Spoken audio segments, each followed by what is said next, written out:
Welcome to Leadership Dissected, where we examine the details of leadership strategy, workplace culture, and decision-making through the lens of behavioral science. I'm Dr. C. And I'm Dr. D. With our decades of leadership experience and PhDs in business psychology, we dig into the latest research trends and practical strategies to help you survive at work without losing your mind. Today, we dissect the critical topic of burnout, how leaders can effectively manage it within their teams. We explore the difference between good stress and bad stress, and how stress can sometimes act as a motivator for individuals, pushing them to be extra diligent. We discuss the phenomenon of often not realizing when we're running low on energy or becoming overly stressed. We highlight the importance of managing your own and your team's stress, respecting the sanctity of time away, and the best approaches to take when you're concerned about someone's well-being. We provide practical strategies to identify, prevent, and address burnout, ensuring a healthier, more productive work environment for everyone. So let's cut into this topic.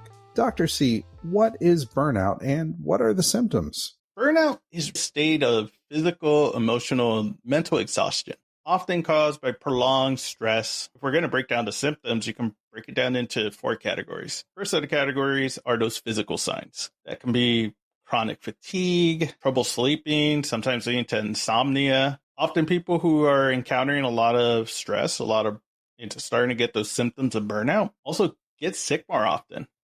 So there's a physical effect, including getting headaches, sometimes feeling muscle pain, and definitely some changes in appetite, changes in sleep habits, and overall just physical well-being. You also have emotional signs. Now, those emotional signs really vary to person, but there can be some detachment, loss of motivation, can start growing a negative outlook. Often there's a decrease in satisfaction and an increase in irritability. When people are really burned out, they start taking it out on the people around them. And it's not even that they're doing it to be malicious, just you're at that end. There's also mental signs of burnout. Often they look like challenges or difficulty with concentration, this feeling of being overwhelmed, an inability to relax. Also, it affects our creativity and our productivity. You just don't have that focus. There's also some behavioral signs that we encounter. Person could start to become withdrawn, may start to procrastinate more, may turn to some negative coping skills to deal with the stress. So there's a lot of different symptoms that we often overlook and associate this with just being an employee, living life. Stress, I heard it affects you physically, mentally, emotionally, and behaviorally. That covers everything about being a human. So as I think about stress can be good. There is good stress. It's called eustress, eustress. And this is the stress that you feel when you're feeling competitive and encouraged and motivated. It's bad stress, the distress that makes somebody feel overwhelmed. When someone says they're stressed out, they're usually talking about distress. The challenge in a work environment or working with other people is that some stress is good. If there is a complete lack of stress, there's usually very little motivation to get things done, to create momentum around the work that needs to happen. Some stress is necessary.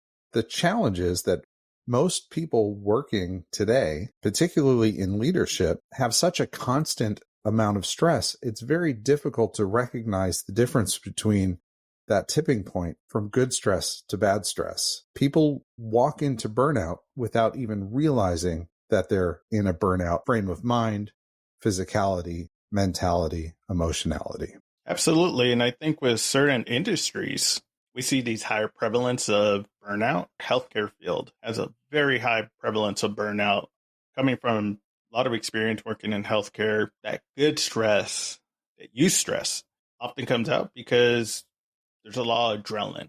You think about someone who works in an emergency room, it's a constant go, go, go, because the reality is there's someone's life on the line. And I like to say that there's sometimes a challenge with the come down, with decompressing after high levels of stress, both good stress and bad stress. And organizations often have a hard time providing those tools, recognition of the actual impact that stress is having. So it requires us to kind of take the step back and understand that the extremes of both good stress and bad stress can have a physical impact on the person. Often when people are stressed, blood pressure goes up. They may have more adrenaline going. They may have more physical signs of being stressed, whether it's good or bad. And I like to equate it to if you have too much caffeine or sugar, you're really wired. You're really up there. And then you have the crash. Think about a little kid when they have way too much sugar, they're all over the place. Their body is in this stress mode. And then once that stimuli dies down, then they have the crash. And I think often when it comes to stress, we don't realize that come down can be detrimental to us. And I think about my own experience with burnout. I've had burnout in the past, and it's definitely a feeling that we call it burnout, but there's so many different symptoms and it manifests in so many different ways with people. My own experience, it was very much those feelings of being overwhelmed, and the defense mechanism or the way that I coped with it was to start to get withdrawn. And often it meant withdrawing from the people around me or withdrawing from the work that I'm doing, which in turn creates more stress because now you're behind and you're having this emotional reaction when it comes to the stress on relationships. So I think often when it comes to burnout, we say the word, we can say the symptoms, but people are going to react in different ways. And the people around us will react in different ways too. You brought up adrenaline. There's also norepinephrine, CRH, and cortisol. These are all chemicals that are created that have a physical effect on your body. You can't control it necessarily. You can build resilience around stress and become more comfortable with stress and be more comfortable managing your emotions and your behaviors. But everybody reacts differently. I react very differently than Dr. C. Of course, I've experienced burnout myself from time to time. I tend to recover fairly quickly from burnout myself, but with stress, another coping mechanism is to layer on more stress. So a busy executive who is in a stressful environment will double down on the challenges, dig in harder, work harder, and put in more hours to try to overcome those feelings of stress, to try to get ahead of whatever that challenge is or whatever those problems are that you're facing within your business environment or in your personal environment. And so I tend to ignore the signs of stress, jump in a bit deeper, and let those mind-altering chemicals that are created by yourself to drive forward more until the problem resolves itself. The challenge is the problem usually never resolves itself. There's always more stress behind the stress that you're facing. Yeah, and you bring up this good point about how stress can ebb and flow. When we think about stress, we don't always look if it's episodic stress, meaning that this is stress for the moment. This is stress because there's been a change, something's happened that is increasing your stress level. But then there's also chronic stress, which means that it feels like it's coming day by day in waves. There is no break behind it. So depending on what type of stress you're encountering, your body's going to react to that. Your brain's going to react to that. You bring up the different hormones, the different neurotransmitters that are associated with stress. Reality is stress is very much activating your fight or flight. You're either going to shut down and curl up into a little ball. You're going to try to run away from the stress, or you're going to fight the stress. And sometimes we think, well, fighting stress is the best solution. You got to pick and choose your battles. There are times where it's probably better to get away from that stressor than to try to fight the stressor and it becoming more combative. It may be okay. Go ahead and wrap yourself up in a blanket, sit on your couch and veg out to avoid the stress. Because you have to be mentally prepared to actually engage in that stress for it not to become so detrimental to your body. With that being said, with all the different neurotransmitters and hormones that are released during a stressful period, what's also released, and this comes from our relationships by being around people, by interactions, is acetylcholine or hug hormone. Often we need to be surrounded by people to deal with stress. We need to get that support. Challenge is not everyone recognizes those signs of burnout, especially when it comes into the workplace, when it comes to our leaders actually recognizing what is stress, what is going to lead us to burnout within ourselves or even within our teams. It's such a good point that the people around you can help you alleviate your stress. But when you're really stressed and you're starting to feel burned out, you're probably not somebody that most people want to be around. You're irritable, may withdraw, you may double down on your source of stress to try to overcompensate. There are a lot of reasons why you might not be the best person to be around. Or if you notice a change in somebody else and they're under a lot of stress, whether you realize they're under a lot of stress or not, if they're withdrawing or they are more difficult to be around, you're seeing a different side of them than you're used to, then withdrawing from them is not necessarily the right idea. When you see somebody who is pulling away, give them some space, but don't withdraw from them if they're withdrawing from you. Be there for them. Let them know that they have a path of somebody to talk to. We talked about self-motivation, how stress can drive people, but there is a danger of being over-focused and being so focused on the work that you do. And I see this in leaders and in organizations that over-focus is viewed as a good thing. Being highly focused and working through the stress or working through whatever is happening at the business is usually considered a good thing. But I don't think most organizations measure the effect of burnout. They don't look at the healthcare costs that burnout is costing them. What are some metrics that organizations can use to pinpoint teams or areas where burnout could present risk? Yeah, there's definitely some areas where you can keep an eye on to really see if there is increased burnout among team members. Very first one that comes to mind is attendance. People who are overly stressed, potentially burned out, tend to be sicker more often, either because physically they're getting sick because they're stressing their body out. And when you're stressed out, your immune system also gets suppressed, or they're taking days off to avoid the stress that they may be encountering at work, which often leads to more stress because now you're a day behind. But that's a good metric to start keeping a track of. If you see a pattern of attendance changes. In addition to that, you can look at productivity. Productivity is going to be a good sign if people are stressed, are burned out. You'll often see either people working increased number of hours just to keep up with the work. You may see people falling behind on projects, falling behind on deadlines. You also will see employee relation issues. As we talked about earlier, one of the signs of being overly stressed, you have some behavioral changes. Often that leads to irritability, lashing out at other team members. Or you may encounter people who are bringing some of those maladaptive coping mechanisms into the workplace that actually affecting their performance. Matter of fact, I think one of the best ways for leaders to find out if their team members are doing okay, or if they're high level of stress or high levels of burnout, is to actually have a conversation. Ask, how are you feeling? Be honest and realistic. How's your stress level today? On a scale of 1 to 10, how was your negative stress this week? It gives us a good insight on people's perceptions of their stress. I'm going to go back to a conversation that we had right here just a couple weeks ago, which is, are you happy? As part of those 7 questions, you can get a lot about a person's state of mind by that very powerful question, are you happy? Once you've built up that level of trust and you work through those 7 questions with somebody, you'll be able to tell if they're stressed out. I agree with the absenteeism. Too many organizations, they measure absenteeism because they view it as lost productivity. But what they don't measure is overfocus and overprescription of labor.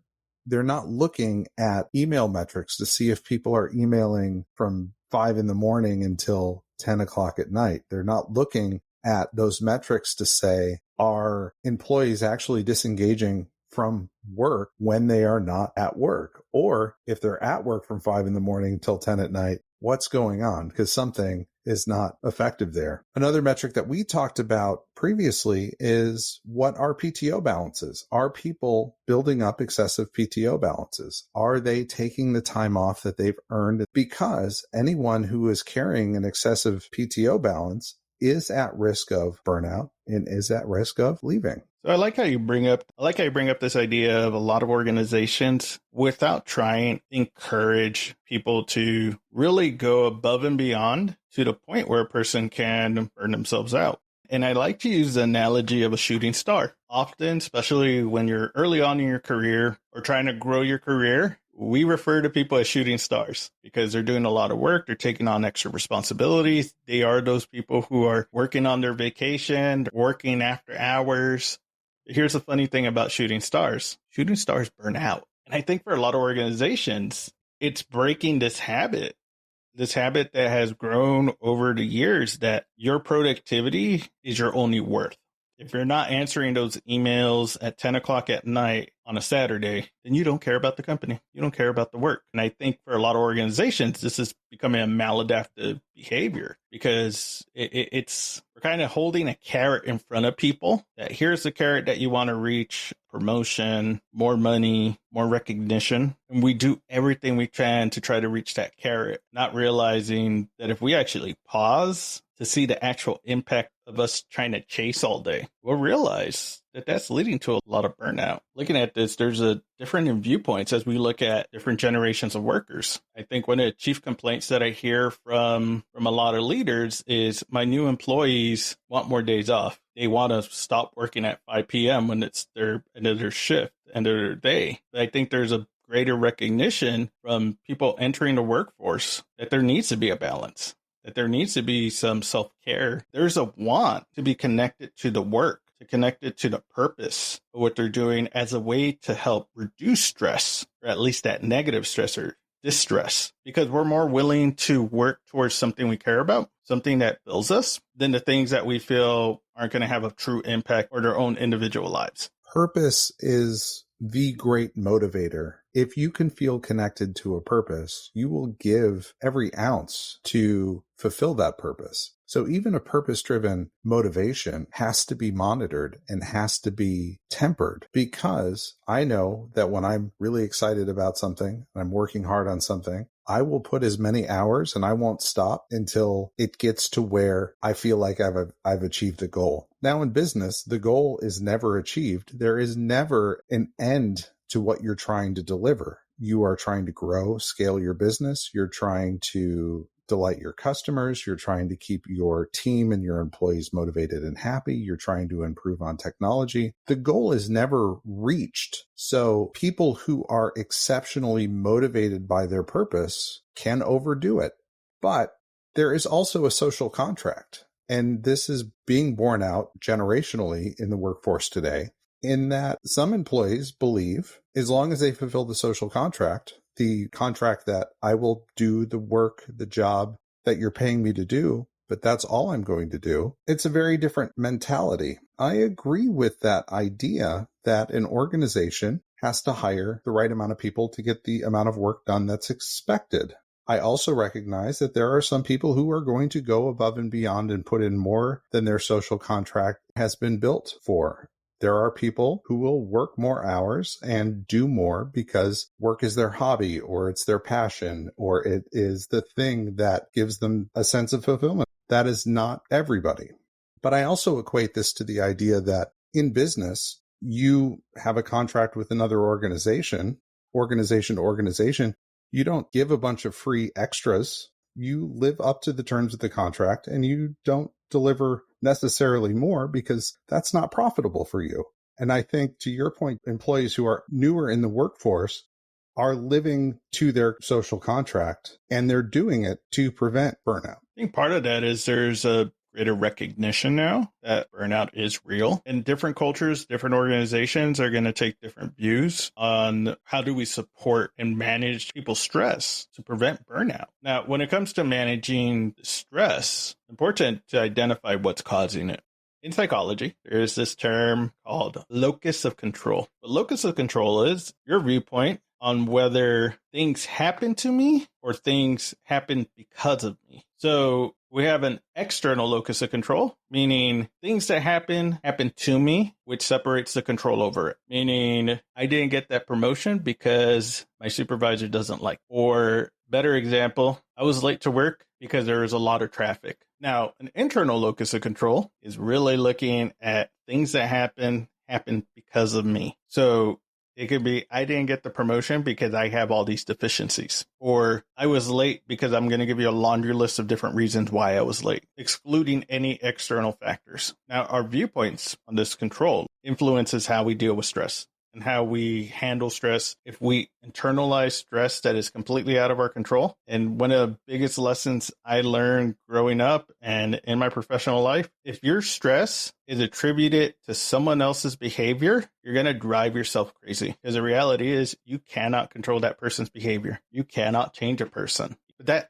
creates some stress when we think that I need to control everything around me. And what's funny is the opposite end is when you go to the extreme of I am out of control of everything, the stress now becomes I'm stressed because I'm powerless. But we have the opportunity, and here's the interesting part about stress, we get to control what actually stresses us. We often don't think about that how much control we truly have, because stress is a lot of times attributed as a feeling, behavior, but true stress is our reaction to external stimuli, whether it's the people around us, the work that we have in front of us. It can be something completely out of our control. So I think it's important when we start to talk about how do we manage stress, first understand you cannot control your team members' reactions. You cannot control the whole organization's reaction. You have control over your own personal reactions. Now, as leaders, we have a great opportunity to actually influence how people react to stress. And what are those things that may cause stress and be proactive about it? I love the idea of locus of control because it does give a framework for evaluating where is the stress coming from. Is this something that I can control and influence, or is this something that I cannot control or influence? Then you can decide what to do about it. And I think this is where people fall down. There are externalities, things that are far outside of our control, that can affect us for a very long time. A sick family member, death of a loved one, financial challenges.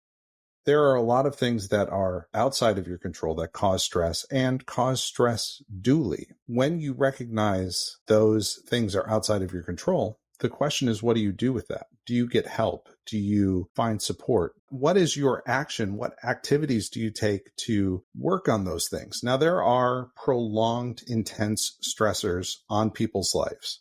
If you are feeling stressed for those reasons and you do nothing about it, then you have not taken control. You can't change the circumstance. You can't change the grief or the sadness or whatever the underlying creation of stress is, but you can get help. You can talk to a mental health professional. You can talk to your doctor. You can let the folks in human resources know what's going on so that they can provide some resources or help capacity to deal with that stress. It doesn't change the underlying stressor. Now, there are stresses at work as well. And one of the questions that you have to ask yourself is, am I a cause of stress? Am I creating stress on other people around me? Are my actions, my behaviors, my overfocus, is this causing stress on other people?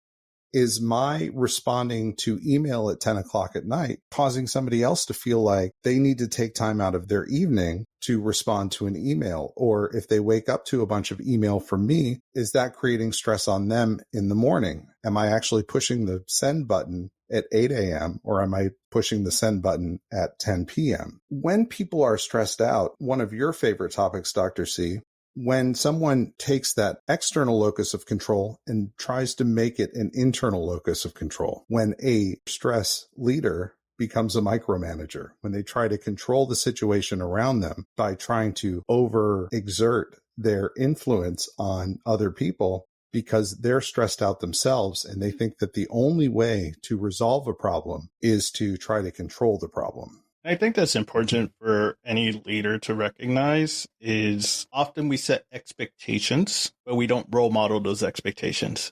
It's very much do as I say, not as I do. And I'll be the first to admit, I have been guilty of that. I'm very much a proponent of team members taking their time off, taking time to de-stress themselves while I don't model the behavior all the time. As you said earlier, sometimes you have those team members with high number of PTO. I'm often one of those people. But I have a recognition, and I think that's really important, is you have to be able to recognize, here's my limits, here's what may stress me, and still have a plan in place to reduce that stress. Now, as a leader and as an individual, one of those factors that plays into we get burned out or not, our emotional intelligence. Because not only is it helping us read the room, but it's helping us understand our own reactions, our own emotions, our own feelings when it comes to stress. Studies show people spent time to develop their emotional intelligence actually become a little bit more resilient to burnout, because they're able to regulate their own emotions, understand their reactions, contribute to that feeling of stress. The most powerful weapon against burnout is knowing yourself. Understanding how you react to stress. When you are feeling overwhelmed by stress, what do? Are you a withdrawer? Are you a fleer? Or are you a dig in harder, roll on? Are you a fighter? Neither of those actions are wrong. It's just recognizing what's your style. Do you get irritable? Do you take it out on people? Or do you work harder to try to overcome whatever that stress is? Or do you step away and withdraw from people? Recognizing your own symptoms is the greatest weapon, because once you do that, you can have an honest conversation with somebody and say, I'm feeling very stressed out. I think I'm on the brink of burnout. I need to take some time off, or I need some help, or I need to talk to somebody. I need to get in touch with our EAP program. Whatever that might be, it gives you the opportunity to raise your hand and say, I'm recognizing I'm in a precarious spot and I need to get some help. Absolutely. And as leaders, we need to encourage that behavior. We have to encourage people taking that time to have that recognition of what those symptoms are. Sometimes people don't realize that those symptoms are actually occurring because we're not always as introspective as we like. We need that second person observer to let us know, like, here's how you're showing up. Here's what I'm seeing. As a leader, you may say, here's what concerns me. And it's not about immediately jumping to a person's productivity, but ultimately taking care of a human being. So we have to take steps to actually take care of ourselves, take care of other people. One of the biggest steps that a person can take is actually taking breaks and not doing those, I'm going to work through my lunch, I'm going to work through my break. Actually taking true breaks. Now, what's going to be important for that, leaders need to respect the sanctity of being away, that time away. Seeing often a person's on vacation, yet they're getting flooded with emails, flooded with messages, and often there's an expectation to reply, or for a person who's on vacation or time off, there's an expectation that if they're messaging me, then that means that they need me. And that hyper ownership, internal locus control means that I need to respond. Some organizations just, that's their culture, that you're going to be a flame that burns bright, but burns out quick. So it's important that we set these healthy boundaries around our work. As leaders, we have to encourage setting these healthy boundaries. And that can look like clear communication guidelines of what the expectations are of during work hours, outside of work hours, and understanding that people need to have this personal time to decompress or to do activities that actually encourage positive mindset. Whereas one of my good friends says, you got to do the things that fill your cup,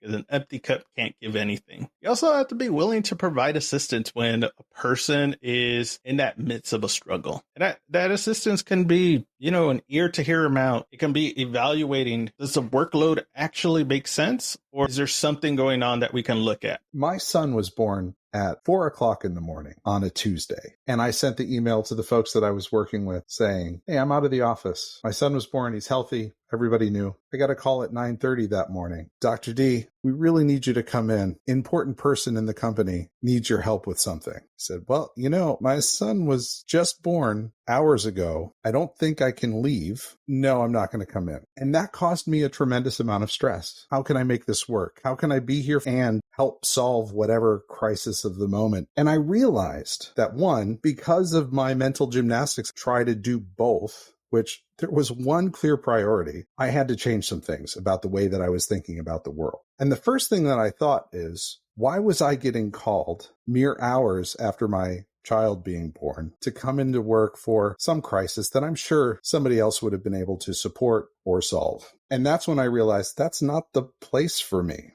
And shame on those leaders knowing my situation very clearly and still deciding to call me and put me in that situation where I had to say no. When I think about an organization whose values were work-life balance, making that phone call, it undercut the values of that organization so deeply that I never recovered from it. When I think about an organization saying that stress and burnout is something that needs to be fought against, something that needs to be monitored, work-life balance is something that is important, family is important, then that means that an organization has to hold people accountable to working too much as they do to people who work too little. That they need to put the same level of focus on overproductivity as they do on underproductivity. As I think about this and respecting time off and being candid, these are all important things that an organization has to consider when making a serious commitment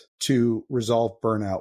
You can't have it both ways and say, we want to have work-life balance, we want to prevent burnout, but we're going to turn a blind eye to excessive productivity, to people that work from 5 in the morning until 10 o'clock at night. I think you bring up a great point. The way I frame it is, for a lot of organizations, they need to balance the optics versus the actions that they're taking. If the optics is, hey, we're going to create work-life balance, we're going to take care of people, Dr. D, your son was just born, so, we're going to be respectful of that. That's one thing. But the reality is the actions are not aligning with what they're presenting. And that in turn creates more burnout. When you feel you can't trust your organization, their word, to create this balance or this space for you to do the things that are important to you, it's going to create additional stress that ultimately is going to lead to burnout. Most of the time, the source of a lot of our burnout is other people making decisions. And again, that comes back to our feeling that we have control or lack of control. That's what really is creating that stress. Now, if we're thinking about how are we going to take care of ourselves, what are we going to do for ourselves? What are we going to do for our team members to help reduce burnout, build a resilience against burnout? Well, the very first thing is you got to put a plan together. A plan of what are the right questions to ask, and also what are the resources, supports that we can give individuals. Often this plan has to be led by a little bit of data, understanding where people's heads are at. That can be through engagement surveys, that can be through looking at productivity numbers, looking at absences, looking at PTO balances. So we have a lot of different resources. And as leaders, we have to create that time to check in and ask some of these candid questions of, how stressed are you feeling? Are you happy? What support do you actually need? One of the challenges as well, we can see people approaching burnout, but might not feel empowered to actually say something, might not feel empowered to say, I'm worried about you. I care about your well-being. You seem stressed. How can I help? Dr. C, how do you think someone can set up within a team the expectation that it's okay to have those conversations? Create a shorthand for, let's have a conversation about stress and burnout. First thing for a leader to do is be a little vulnerable. Share their experience with stress. Share their experience with burnout. People get stressed. People get burned out. And it helps people understand that you're human too. So being able to have that vulnerability and being able to share, like, here's my experience. I'm bridging this conversation because I'm concerned because I'm seeing some of the same symptoms in you that I experienced. It can just be general concern also with any leader. My hope is that you have team members that you actually care about. Now, that's not 100% of the time, and that might actually be the source of the stress. You have people that you care about, not just on a professional level, not just on a transactional level, but care for them as a human being. So as a leader, we got to take that step back and we have to model the behavior. I think that's probably one of the most important things a leader can do. Model the positive behaviors that help reduce burnout, which also means as a leader, if you're experiencing those high levels of stress, you're experiencing those symptoms of burnout, to actually get help yourself. Because what ends up happening is if you're stressed out, team's going to be stressed out. If you're burned out, your team's going to start burning out. The conversations that you have around the 7 questions, you should be looking for signs of burnout. And if you haven't listened to that episode on the 7 questions, they really are a great way to stay engaged and thoughtfully get to the bottom of how someone is feeling and performing within the day, the week, the month. You also have to look at your culture. Is your culture really aligned with this idea of preventing burnout, or is it productivity at all costs? There are a lot of metrics that you can use: absenteeism, email habits, sentiment questions, pulse survey questions, engagement questions, the 7 questions that you might ask during one-on-ones, PTO balances. That's a great way of identifying hotspots where people may be overworked. And thinking through and having a good inventory of what changes an organization and a team is going through. Have there been leadership changes? Have there been understaffing or new hires? Are there systems changes? Are there process changes? All of these also contribute to stress. So if you think about people's work performance, absenteeism, their general sentiment, PTO, the frequency of magnitude of change, those are all good indicators of understanding where a team's head might be at, where individuals might be at on the burnout scale, and giving leaders the opportunity to live their values and make sure that what they're saying about burnout and what they're saying about stress and work-life balance actually match the actions. Absolutely. And I think any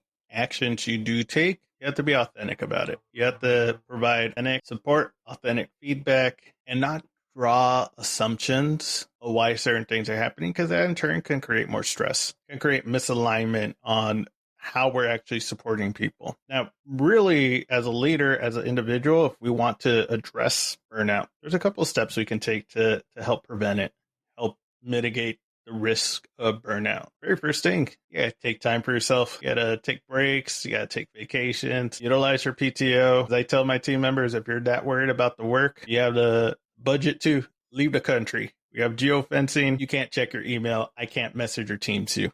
You'll be good. But as a leader, I'm very respectful of those boundaries, which in turn, another step to address stress and burnout is to actually set those healthy boundaries. Be clear about your working hours. Establish those clear boundaries between personal time and work time. One of the activities I do with a lot of teams is identifying people's calendars. I like to call it sacred time. And that can be within a person's calendar, just outlining, this is the time that I'm spending with my family. This is the time that I'm spending with those activities that fulfill me. Also want to make sure that you don't go it alone, because again, one of the symptoms of burnout is isolation. You have to be willing to seek support, or at least accept when someone reaches out to provide support. You also have to practice some self-care or those activities that fill your cup. And we often have to promote activities that not only support your mental well-being, but also your physical well-being. Exercise, meditation, hobbies.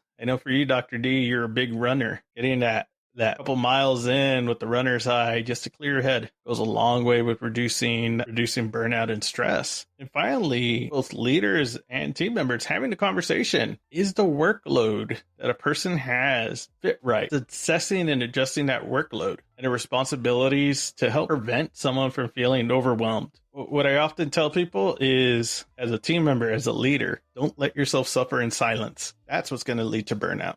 That's going to lead to that increased stress. Does it mean march into someone's office and go, you gave me too much work? No, it's having a candid conversation of, here is what's becoming excessive. The other phrase I use often is, and this is a big source of stress for people, is understanding there are times when you need to say no. An inability to say no can often lead to more stress, because you're now taking on where I have told people someone's poor planning is not my emergency. On that wisdom, I don't know how we could top it. I think we're done here. Let's close it up. I'm Dr. D. And I'm Dr. C. And we'll keep dissecting leadership. Your time at work looks a little less.